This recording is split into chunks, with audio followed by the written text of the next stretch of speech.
ഇടയ്ക്കിടയ്ക്ക് ഈ വീഡിയോയിൽ അമ്മ തగ్గടിക്കില്ലേ, തഗ് പറഞ്ഞു കൊടുക്കുന്നതാണ്, അത് സ്വാഭാവികമായിട്ട് വരുമോ? എഴുതി കൊടുക്കും, പറഞ്ഞു തരും, അതേപോലെ അങ്ങ് ചെയ്യും.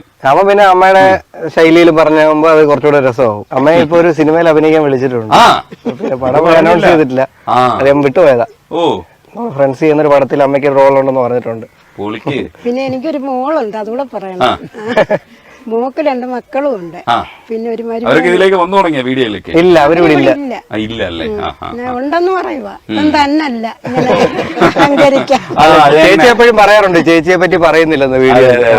അപ്പൊ ചേച്ചി ഉണ്ട്, അവര് കാനഡയിലാണുള്ളത് ഫാമിലി ആയിട്ട്. അപ്പൊ അവരെ പറ്റി ഞാനൊന്നും പറയുന്നില്ല. എനിക്ക് ചേച്ചി ഉണ്ടെന്ന് ആൾക്കാർ അഹങ്കരിക്കേണ്ട മാത്രമൊന്നുമല്ല. ഇങ്ങനെ നമ്മൾ മസിൽ പിടിച്ച് കറക്റ്റ് ആയിട്ട് കൊണ്ടുപോയാൽ മതി. ഇല്ലെങ്കിൽ വളർന്നു കഴിയുന്നേ, അങ്ങനെ വളരാൻ പാടില്ല. ഞാൻ പറഞ്ഞിട്ടുണ്ടല്ലോ, ഞാൻ അമ്മയെ നീ മോനുമാണ്, അമ്മാവനാവരുതെന്ന്. എന്നെ ശിവൻ ചിരിച്ചാലേ ഞാൻ പറയത്തുള്ളൂ നല്ല വീഡിയോ ആണ്.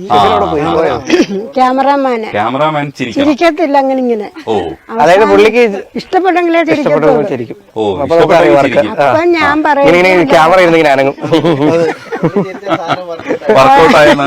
എന്നിട്ട് എവിടെ പുള്ളി ഇവിടെ നിന്നാ പുള്ളി ഈ ക്യാമറമാൻ അങ്ങനെ ചിരിക്കത്തേ ഇല്ല. ഓ, അവൻ ചിരിച്ചു കഴിഞ്ഞാൽ സക്സസ് ആണ്.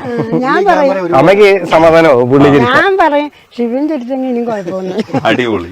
അതാണ് അമ്മ പഠിച്ചു വെച്ചേക്കുന്നത്. അമ്മയെല്ലാം പഠിച്ചപ്പോ പ്രേക്ഷകരെ മനസ്സിലാക്കുന്നത് ശിവനിലൂടെയാണ് മനസ്സിലാക്കുന്നത്. ചിരിച്ചു കഴിഞ്ഞാൽ ഇത്രയും പേരില് ശിവനെ വിളിച്ചിരിക്കാത്ത. ഓ, ബാക്കി എല്ലാവരും ചുമ്മാ നിന്ന് എന്താ പറഞ്ഞാലും ചിരിക്കും. ശിവൻ നമ്മളെ തലയും കുത്തി കാര്യം പറയാൻ ശിവൻ ചിരിക്കത്തില്ല. എനിക്ക് തോന്നുന്നു ഇതാണ് കറക്റ്റ് ഒപ്പീനിയൻ. ഇവിടെ ചോദിച്ചാൽ മതിയായിരുന്നു, ഞാൻ അവിടേക്ക് ഇട്ട് ഇങ്ങനെ ചോദിച്ചു വരണ്ടായിരുന്നു. ഇത് കറക്റ്റാണ്. ഇവരെല്ലാരും നല്ലതാ, പക്ഷെ അതാ ഇങ്ങനെ ചിരിക്കത്തില്ല. അതാണ് കറക്റ്റ് ജഡ്ജ്മെന്റ് എന്ന് പറയുന്നത്. അമ്മ 150 ടേക്ക് അടിച്ചാ പുള്ളി ചിരിക്കുക അവിടെ. ഓ, അപ്പൊ ഞങ്ങൾ കണ്ട് ചിരിച്ച ചിലപ്പോ ശിവൻ ചിരിച്ച വീഡിയോസ് ആയിരിക്കും. അങ്ങനെ പറയാനാണ് ചിലപ്പോ അത് അങ്ങനെ ആയിരിക്കും. ഇപ്പൊ ഞങ്ങളുടെ ക്യാമറയുടെ പുറകെ നിൽക്കുന്നവരും ചിരിക്കുന്നുണ്ട്, അവന്മാര് കണ്ടത് ശിവൻ കണ്ട് ചിരിച്ചതാണ്.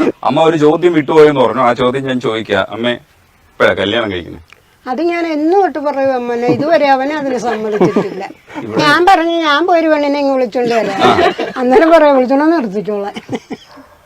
ഞാൻ കല്യാണം കഴിക്കുന്നുണ്ട്. പരിഹാരം വേണം. സിനിമ സംവിധായകനൊക്കെ ശരി തന്നെയാ, പക്ഷെ അമ്മയാണെന്നുള്ള കാര്യം മറക്കരുതെന്ന് അമ്മ ഇടയ്ക്കൊക്കെ ഓർമ്മിപ്പിക്കുന്നുണ്ട്. കല്യാണം കഴിക്കുന്നുണ്ട്, ഇപ്പോഴേ കുറച്ച് കഴിഞ്ഞിട്ട്. എന്ന് വെച്ചാ 4 ദിവസം കഴിഞ്ഞിട്ട്? 4 ദിവസമല്ല, സമയം വേണം. എനിക്ക് സമയം വേണം, കുറച്ച് സമയം വേണം. എത്ര സമയം കൊടുക്കാം? എനിക്ക് ഒത്തിരി പ്രായമായി. എത്ര സമയം വേണം? കുറച്ച് ഒരു 8 വർഷം വന്നാൽ മതി. എന്റെ പകുതിയെങ്കിലും ഞാൻ തീർത്തു.